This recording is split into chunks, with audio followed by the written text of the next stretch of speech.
Hello,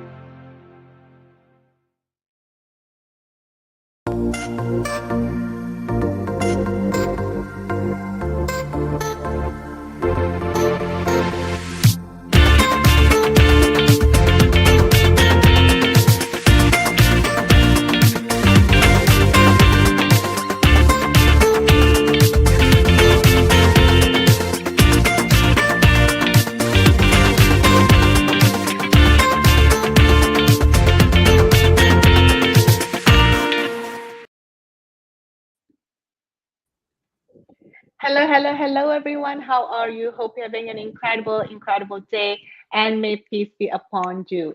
Welcome, welcome, welcome to the show. It Takes Courage. With me, your host, Dr. Izdihar Jamil. I'm an entrepreneur, a mom, a TEDx curator for TEDxHuntingtonBeach, and I'm also the host for the show. And today, I have a very, very special guest with me, Lisa Pezik, who's a good friend of mine, and we're going to be talking about making dreams happen even when you're not 5 years old, making dreams happen at 30 years old, at 40s, at your 50s. It doesn't stop to having your dream happen. And Lisa, she's an entrepreneur, a coach, and also an off-Broadway playwright and actor. So Lisa, welcome, welcome, welcome to the show. Thank you for having me. This is wonderful. Thank you. It's my pleasure. And Lisa has her own one woman show, and it is called Too Big for Her Britches, one woman show. And I think in August, in a couple of months, she is Yes. going to be go on a road tour to Scotland and be performing for her show, which is one of her dreams. So, Lisa, let's talk about the title, Too Big for Her Britches. Because in the beginning, I was like, what is britches? What is the britches? So, how did you come up with the title of the show, like Too Big for the Britches? And what's britches, first and foremost? Yeah. Britches, the old world is literally meaning your pants. Like, don't be too big for your pants. But it's a slang term or a phrase that's used to really say, don't get a big head, don't have a big ego, don't be too big.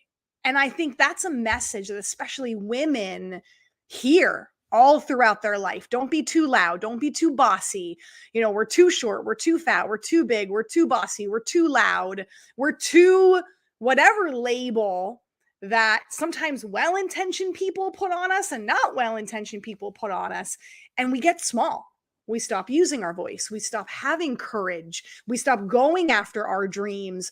We put these labels on ourselves that we're too old, not smart enough. And I really wanted that phrase to connect with someone as that awareness of I've done that to myself. I've allowed this limiting belief stop me from achieving something that I want. How do I go on this journey watching the main character, Luna, who's me in the play? It's autobiographical. It comes from my own personal story. I wanted the listener to say, if she can do it, or the viewer to say, if she can do it, so can I. She had these labels put upon her because that was something that was said to me a lot in my life from various people. And it made me kind of give up and put those dreams on a shelf and say, that's just not for me. That's just not possible for me. And that's the farthest thing from the truth. Absolutely. And I've got like for viewers who are watching, go ahead and drop your comments. Go ahead and ask Lisa a question. We're going to come back to that in a moment and let us know the best way to connect with us is through Facebook or social media or YouTube, but wherever, stay tuned, just connect with us because this is going to be an incredible talk. And, Lisa was saying, it is the label that we put on ourselves, right? Because like often you start like you have a dream and you have to start it early. That's what the society tells us. You have to start when you're 5 years old, 6 years old. I mean, Lisa and I, we're just above our 20s, right, Lisa? That's So right. we're That's just exactly above, right. we're just above our 20s. We both are married. We both have kids. So it is totally unconventional for us to go for our dreams because, everything has to do with the kids. Everything has to do with the husbands. So this is kind of like key in the pivotal moment of any woman or any man or any children that are watching, that it's not, there never is a stopping point where you can go for your dreams. Like too big for your britches. Like if you can't fit in your pants, get another pants, right? The one that's gonna fit you the most. It's either it's too small or it's too big, but it's not the end of the world. There's so many pants out there that the sparkly ones, the stripes ones, the pattern, the plain ones, whatever that is, that you still can wear. So it's not how do you say, Lisa? It's not just that one pants, right? That's just, if it doesn't fit, it is the end of the world. And talking about the label that people put on you, and then you also talked about how you then choose to absorb that label or embrace that label for yourself. And let's talk about how, first, why do we allow that to happen? And second, what's going to make us like see that Mm. actually that is not true, or that's another perception that we can choose to believe in. Yeah, we allow it to happen because I think we're afraid. We're afraid of failure, especially as you were talking about in our 20s and our 30s and our 40s. I think as adults, we have a hard time learning new things because we want to be good at everything. We've achieved success in our life. So we think that success then, I'm a great mom. So then I should be great if I decide to write a book. I'm a great speaker. So I should be great if I decide to write a TED talk. We have this other success in our life that makes us believe that it's hard or that's going to be easy to achieve our dreams, when in reality, that's not the truth. So I think we're afraid of failure. We're afraid of starting over because we remember how hard and how long it took us to have the things we achieve in our life. And sometimes it's like you're walking on a road by yourself in the beginning. When you're going and doing something that maybe you haven't seen other people do, maybe nobody in your friend circle, nobody in your family, nobody around you, you don't have a model of success to follow. You, as an adult learner or later in life, as a trailblazer, have to go and blaze your own trail. And it's so much easier to just say, oh, they did it that way, I'm going to do it like that. That doesn't always work. And when we can't follow that mold or we don't have that pattern, you've got to go do it yourself. And I think we let the fear take us out. The fear, again, of those labels. Well, if I fail, then it's proof that I'm dumb. If I fail, then it's proof that I'm not good enough. If I fail, then it's proof that whatever internal fear, if I fail, then maybe I was too bossy, maybe I was too big, maybe I was too loud, then it's true. And we create this wrong story that loops over and over and over again. So it's about creating a new pathway. It's about creating a new story. It's about giving yourself the grace to say, I just have to get better every single day, because it does get better when we stick with it. I know you had mentioned before about how do we do 10,000 hours and I got to put in all this time. And again, that's such an overwhelming thought. Just get better every single day and you'll be on the right path. So I think that's why it's the fear. It's just the fear of what we think is an irrational truth. It's not true, but we believe it Yeah, and it holds us back. yeah, absolutely. And it's just the focus of getting better and better. And then there's this saying that success leaves clues, that you just have to follow them. But I'm thinking, but I don't want to follow that way. I have my own way, or I have my own idea. Yes, it gives a pathway what other people have done. We definitely can reflect. We Right. definitely can analyze. We definitely can rehash things. But you said, what about creating your own stories? What about trailblazing a different path? Because I can't walk or sing the way Lisa does. Like no, like we both are not Mariah Carey, in case everybody hasn't noticed. But Yeah. we have our own God-given unique abilities that are unique to us. So I think the saying that success leaves clues, it has truth up to an extent. But I also feel that it's also important for us to put our own take, our own roots, our own culture, our own belief, however that we want to do things. And, like, for example, Lisa, like you started off, I think, like 2 years ago when you had this vision, right? We Like you did. made a declaration that Yes. you've always loved theater, you've always Yes. loved that, but you made a declaration like 2 years ago, if I remember correctly, or maybe just a little bit more, plus minus that, Yep. that you're going to create a one woman show, a off Broadway one woman show, but you haven't had the theater training, Nope. the 10,000 hours, 15,000 hours theater training. You haven't had the voice training, the 10,000 hours, 15,000 hours of the voice training. So let's talk about the inspiration behind doing it, even though you're basically like way far off. Like, you're like, everybody else is like, 10,000 steps further, but you're kind of like, what? I'm going to do this and I'm giving myself a year. So I just want to talk your thought process behind it, what Mm. inspired you, and what just made you want to do it. Yeah, I wrote this play in pandemic. I started writing when the world was shutting down, when the world was getting smaller, when the world was, getting less and less and less. We were confined to our homes. We were not out, which is a blessing and a curse. It was a blessing because I wasn't getting distracted by other people and other things.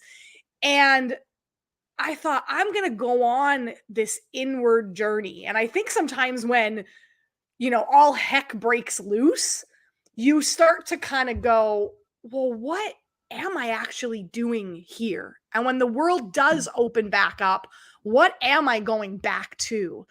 And I really started to think about in my life, having been a nurse and then, in marketing and just all the other hats that I wear, I realized that I'm doing great in all those areas, but in my own self expression, my own sense of freedom, my own heart, my own drive, I wasn't doing anything for me. As you said, as a woman, as a mom, kids' dreams, check. Husband's dreams, check. Clients' dreams, check. Where was I in the equation? So that's kind of the journey that I went on throughout pandemic. And when we had that challenge to make the declaration, I was like, I'm not going to make it about other people. I'm going to make it about me, because regret can be such a wake-up call.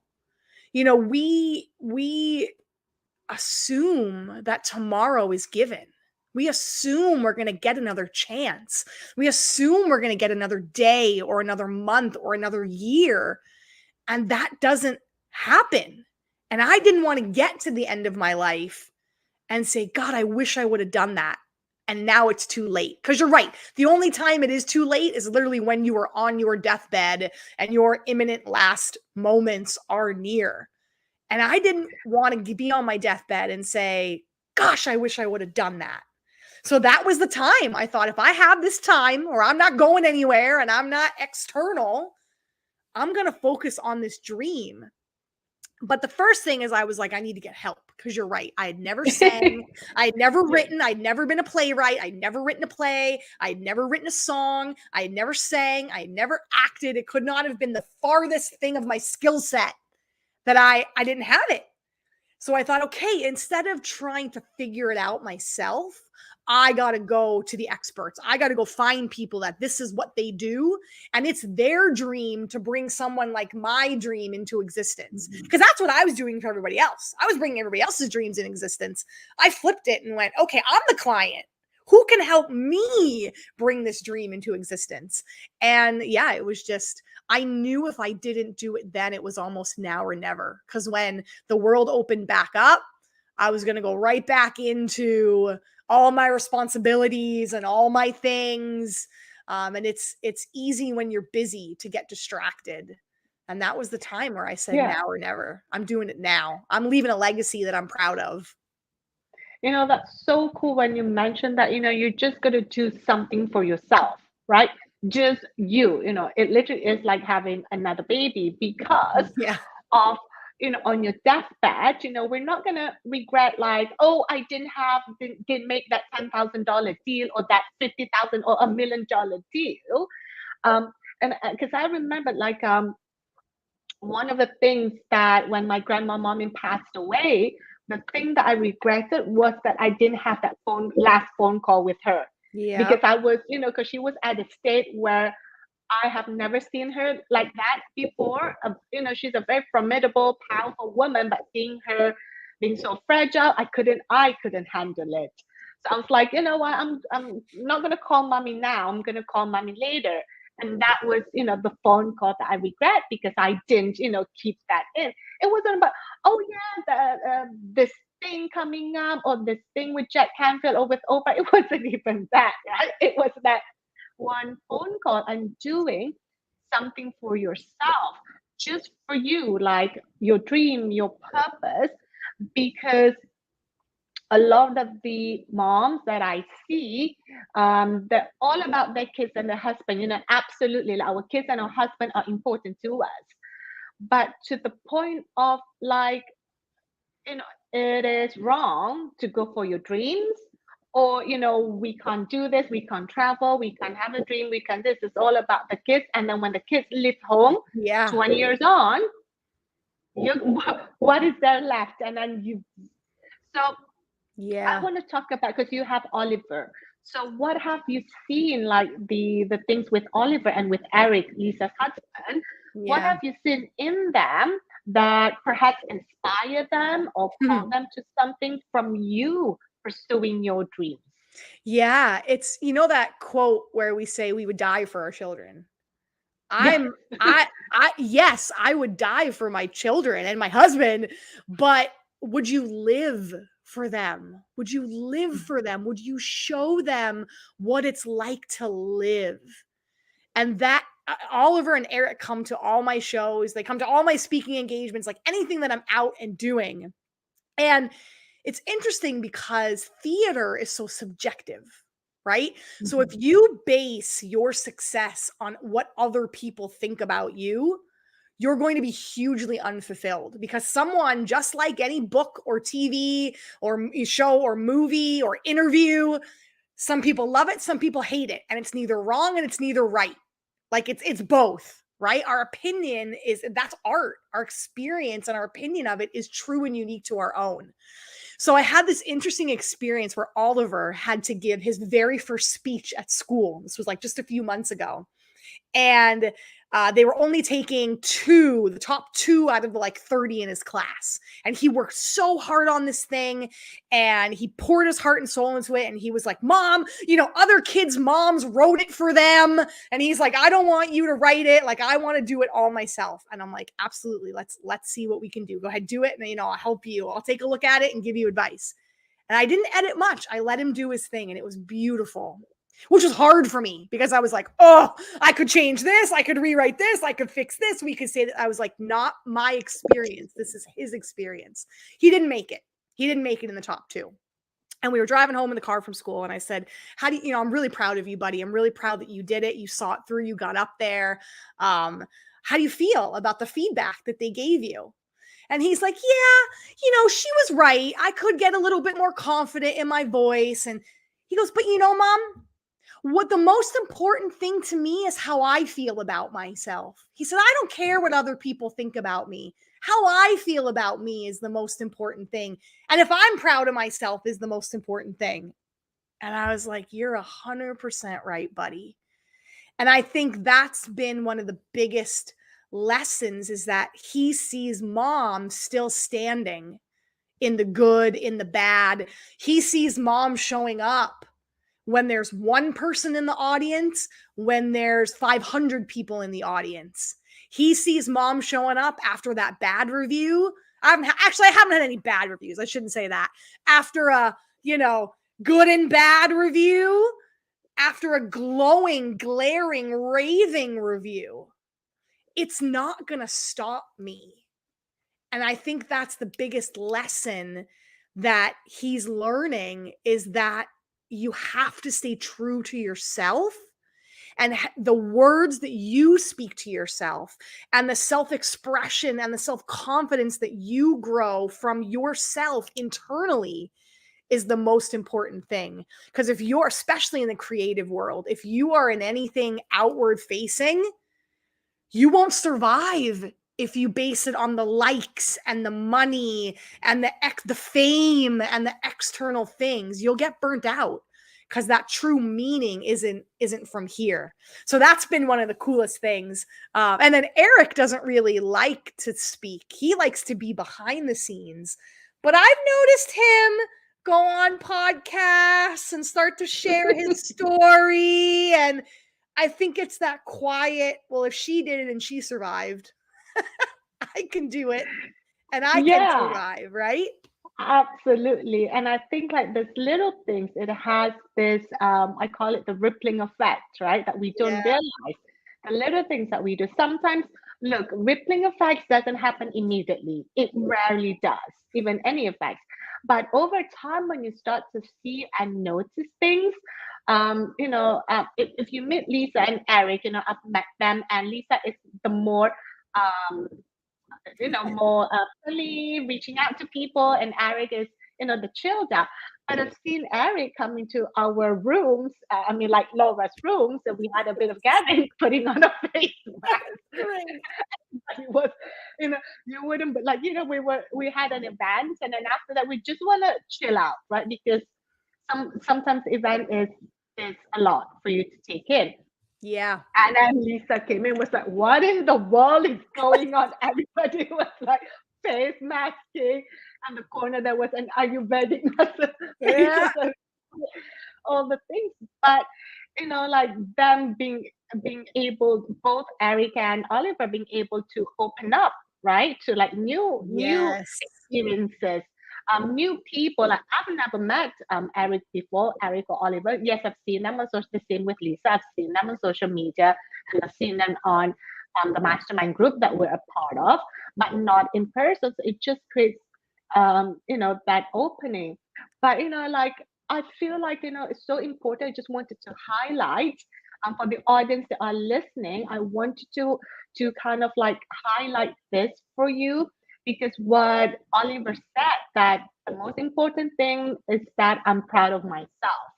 So for those audience that are watching, like, are you proud of yourself, of what you do, or are you basing how you are proud of your success based on the metrics of what people say about you? That's gonna be the make or break. As I remember, Rihanna, like she gave a Yeah. halftime Super Bowl performance. Yeah. She was 8 months pregnant, 9 months pregnant, and she performed on a Super Bowl. If you don't know, she probably before on the show, she probably invested thousands of hours or hundreds of hours preparing, rehearsing for the show. And any woman knows when you're pregnant, the last thing you want to do is do anything. It's so Yeah. uncomfortable. Uh, it's so uncomfortable being pregnant and you're big. You have to pee every 10 minutes. It's just so uncomfortable. But she received quite a lot of feedback Yep. for her performance. And I'm like, are these people like, do you not see the courage, how incredible she is to show up at that? And so, Lisa, because you talked about receiving feedback, right? Yeah. So if we stay true to ourselves and proud of who we are, can we still move forward despite all the negative or how unconstructive feedback that you receive? Because at the end of the day, we all have a heart.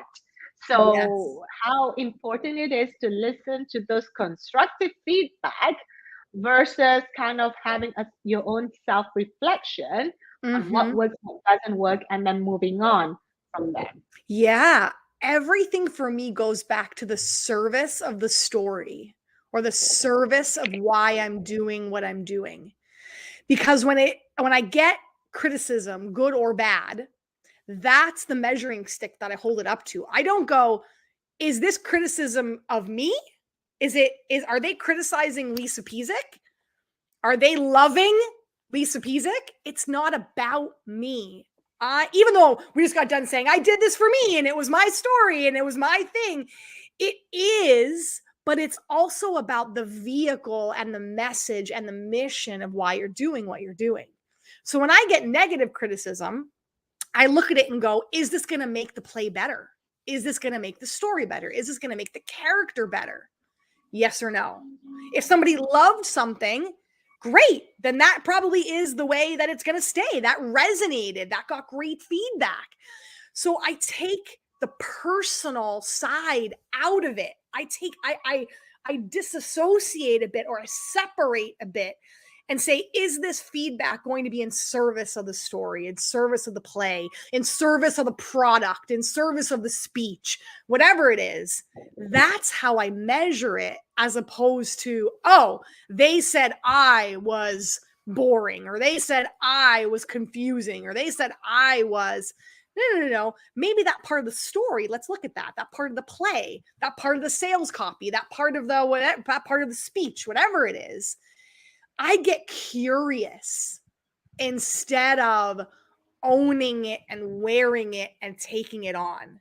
I go, is there truth to this?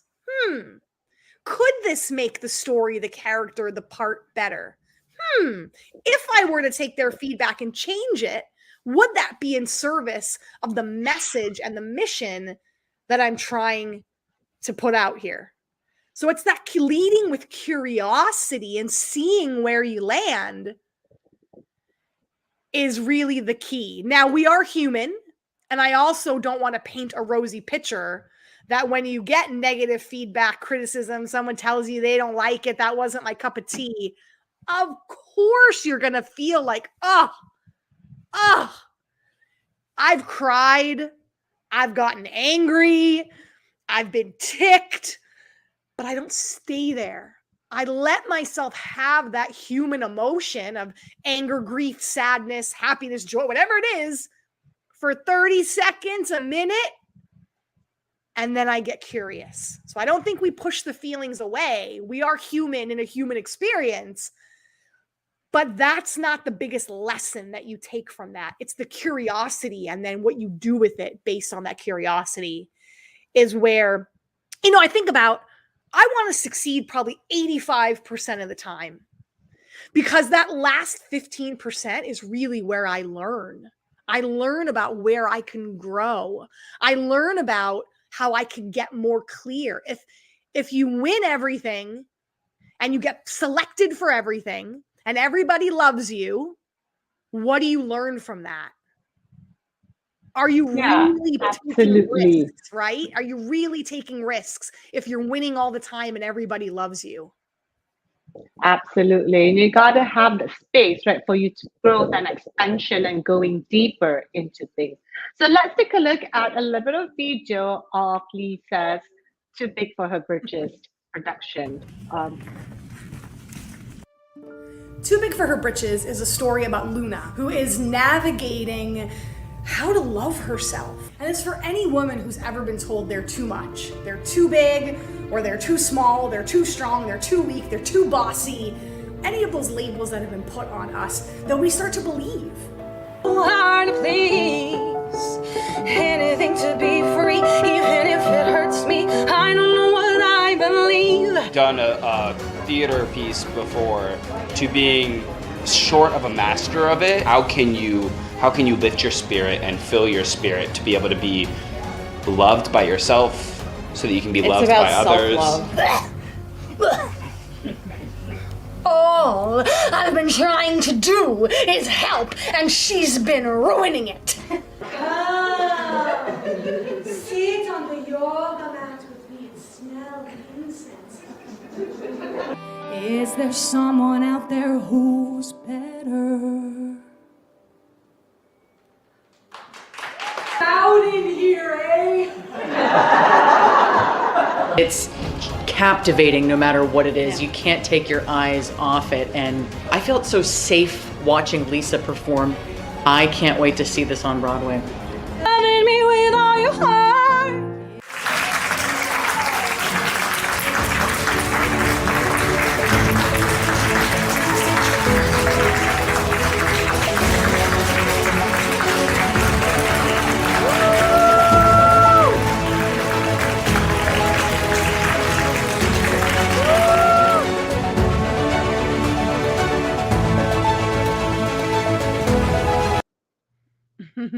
That is just so inspiring, Lisa, to see, you performing, to see you, even when, you're way past 20, and then, way, a little bit way past 30. I am. I'm 41. So I thought you were going to say way past 40. I'm like, wait.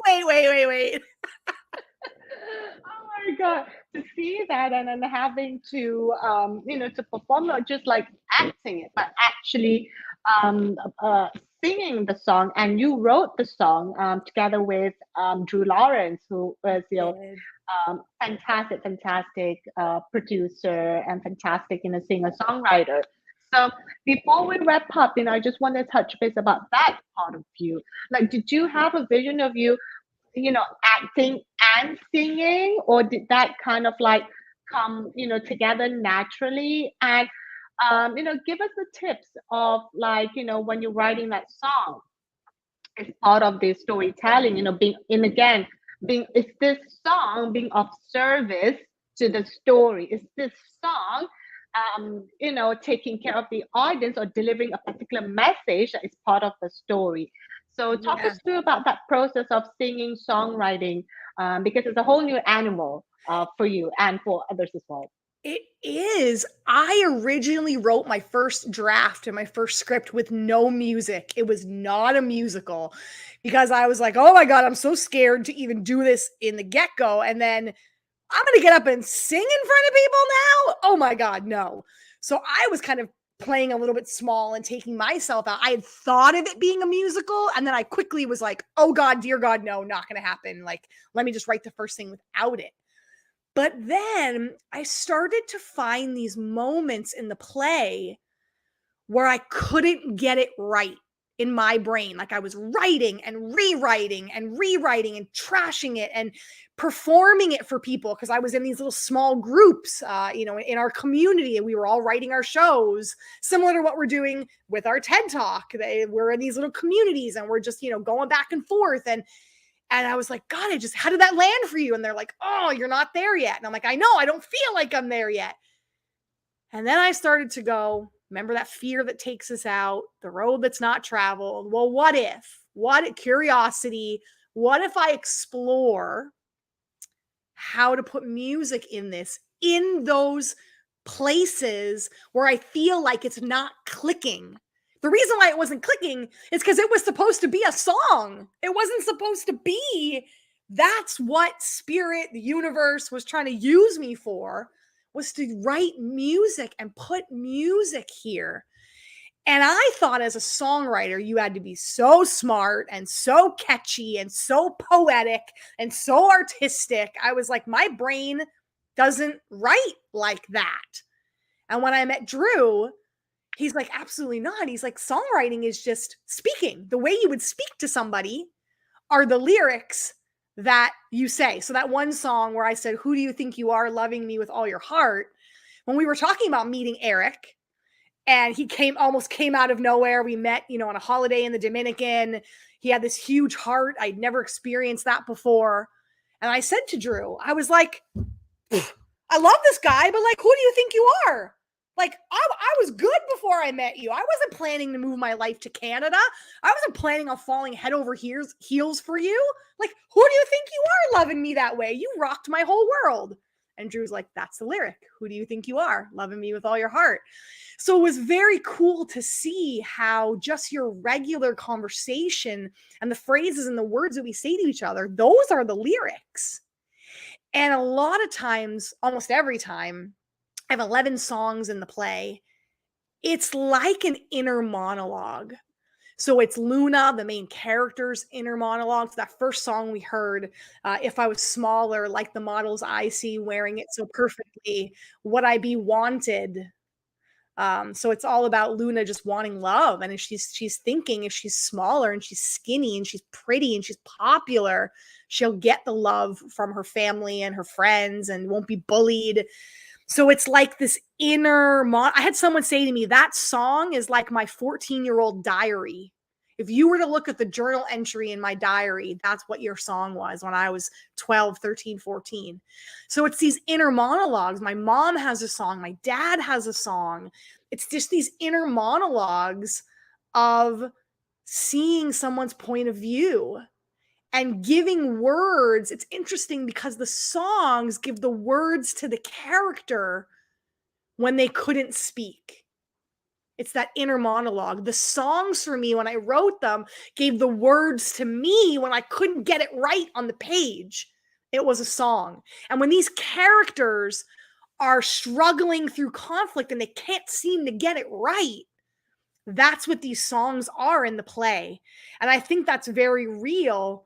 I don't know what the statistic is, how many thoughts we have a day. It's like in the hundreds of thousands. But that's what we do to ourselves. We have this internal tape. We have this internal monologue. And that's the most powerful script we'll ever write, is the one up here. So I could never see the play not being a musical now. And the music is the piece that everyone loves. And I was blessed to get caught up with Drew and to be introduced to Drew. Because I think I told him this, if there was a songwriter who was like, oh, you've never written a song before, you haven't trained at Juilliard, and like, I'm not going to work with you. Drew works with really notable celebrity people that we hear on the radio. He was like, I would love to work with you. I'd love to work on this project. I would love to explore with you. You got this. He was so supportive. He was just so amazing. And I think that's why it's so important when you take those scary risks and you do those things, that you're not a loner, that you get great people around you to hold the space with you and help you. Because I told him, I think if at any point you said, this ain't going to work, I don't know if it would be a musical. I don't know if I would have gave up on myself. I don't know. But I love it. It's great. The music is really special to me and special to the play, and the audience loves it, which is great. Absolutely. And it's kind of like the whole taking the bits and the process, and also be open, like you said, to the curiosity of things, right? Like, what is the missing part of this? And, and not shut things down, even if it's too scary or it's too big, but not shut things down, the possibility of creating something new, something different, something you have never done before. And, I want to wrap up with this like very important idea that, because I'm curating TEDxHuntingtonBeach, which Lisa is going to be one of the speakers.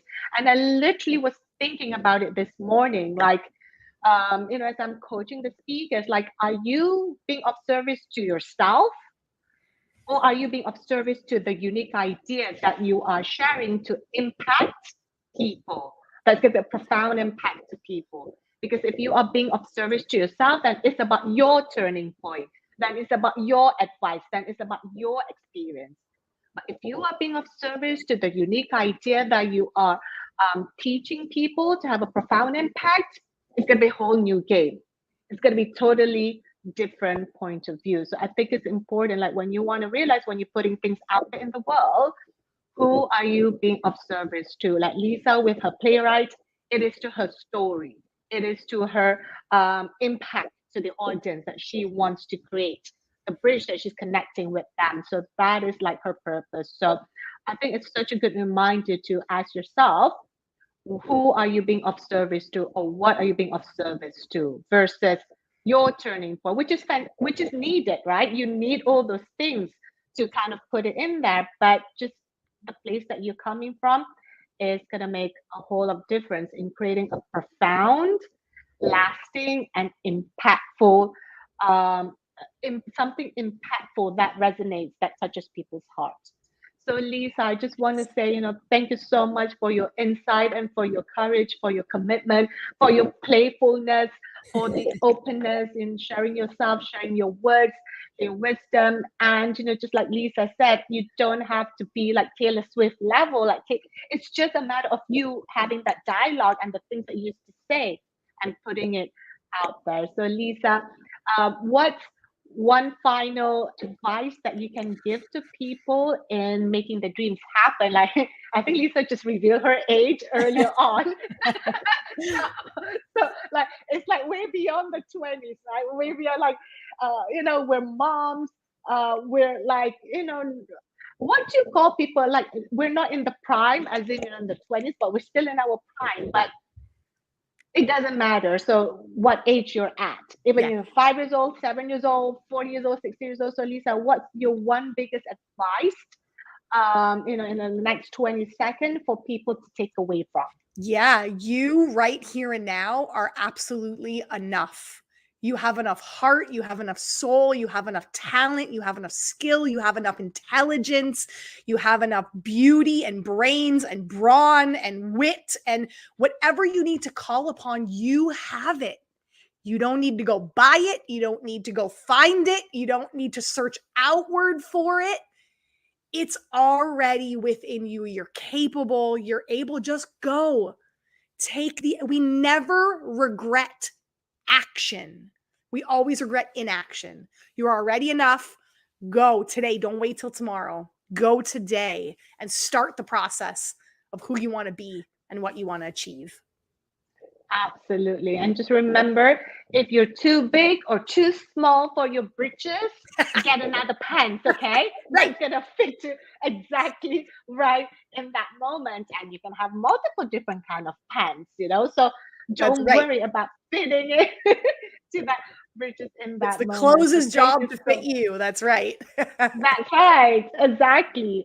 So thank you so much, Lisa, for being here today. What a wonderful, exciting, and fun conversation. I hope that the audience who are watching get so much value from this, from the takeaway of going for your dreams, of your family, your kids, the impact it can have, and making a profound and lasting impact. Like Lisa was saying, it's about leaving your legacy, and it starts with having generosity and curiosity in going for your dreams. So thank you everybody for listening. This is your host, Dr. Izdihar Jamil. Until the next episode, remember, be brave, be bold in sharing your voices so that you can be seen, heard, and chosen as the go-to person in your field. Okay, Lisa, let's say bye to everybody. Thank you. Bye. Bye.